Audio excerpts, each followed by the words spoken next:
Hey guys, it's Chef Michael here to show you guys the crab cakes I made to get my white apron on MasterChef.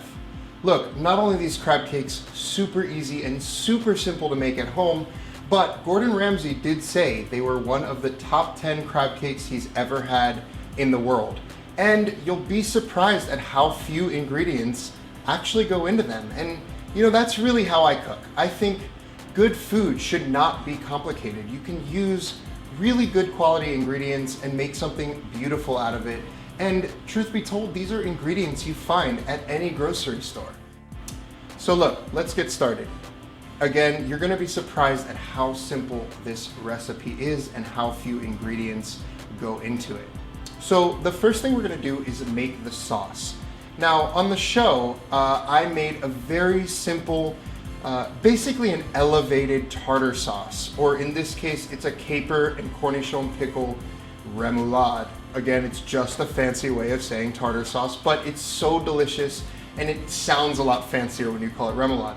But we take our fresh mayo, again, we'll be doing a video about that after this, and it's very simple. We're gonna add some roughly chopped cornichon pickles, which are just baby pickles. Again, you can find them in any supermarket, and some capers. So we drop that in. The nice thing about this is you don't have to be very precise with how much goes into it. You can kind of pick and choose, you know, based on your taste, and a little bit of fresh dill, just kind of a handful, whatever you think. Throw it in there. Low pressure cooking, don't overthink it. We take our stick blender and just give this a whirl. Just a couple seconds in here to get this all kind of combined. You don't want to overmix it. You don't want to leave huge chunks. And you can see we just get this really, really beautiful, creamy dill sauce. Again, it's not gloppy, it's not heavy. It's just a really nice complement to these crab cakes. And that's it. So we're talking about, I don't know, 10 seconds to have a beautiful dill sauce to go with these crab cakes. We'll set that aside. We'll get back to it when we're ready to plate. To the crab cakes. So in this cast iron pan that's warming up, I have rendered bacon fat. And all that really means is I fried up some bacon, I took the bacon out, and I'm gonna cook the crab cakes in the leftover bacon grease.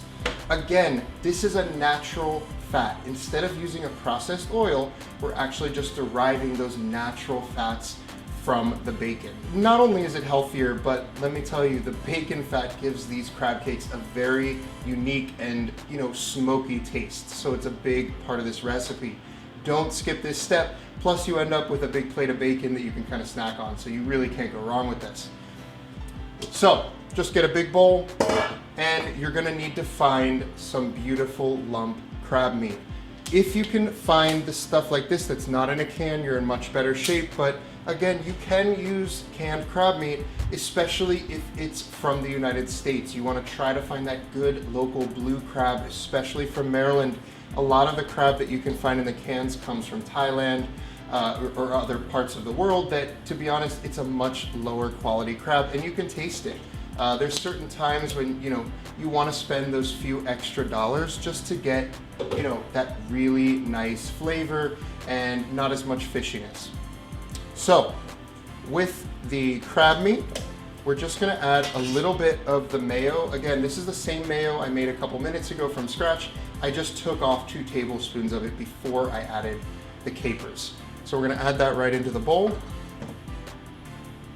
And you'll also notice most crab cakes have breadcrumbs. I don't use the breadcrumbs. You really don't need them. I'm not sure why it's expected that every crab cake has breadcrumbs, but it doesn't need it. The eggs, the mayo, and you know, just the process that we use keeps everything together. So you don't need the carbs, you don't need the bread inside.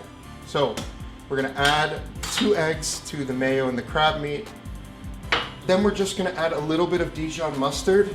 You don't have to measure precisely, but go to my website and get the full recipe.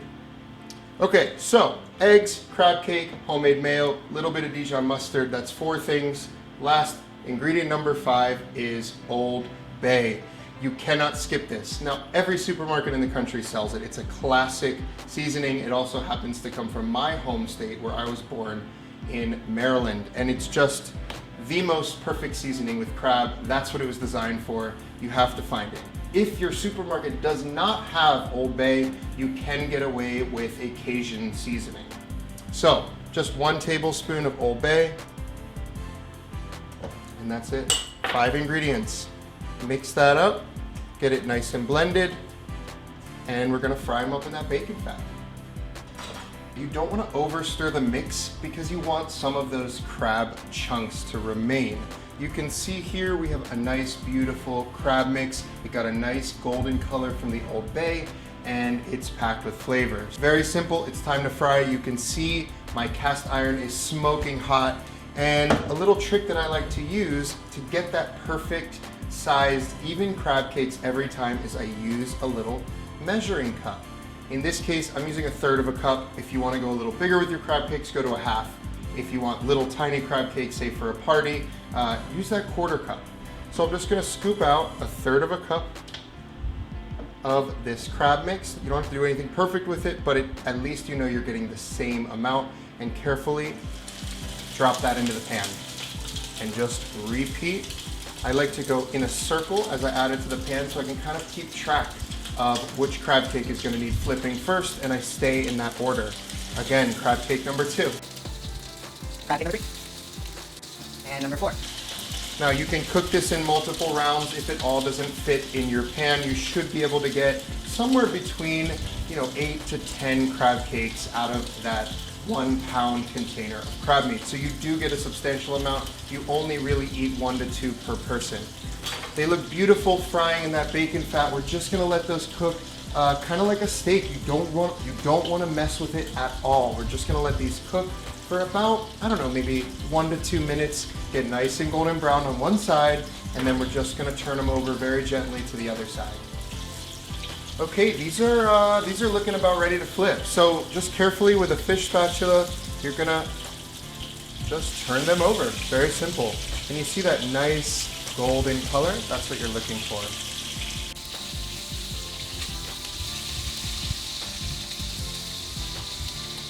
And if they're a little bit uneven, you just have to kind of give them a little bit of a pat with your spatula.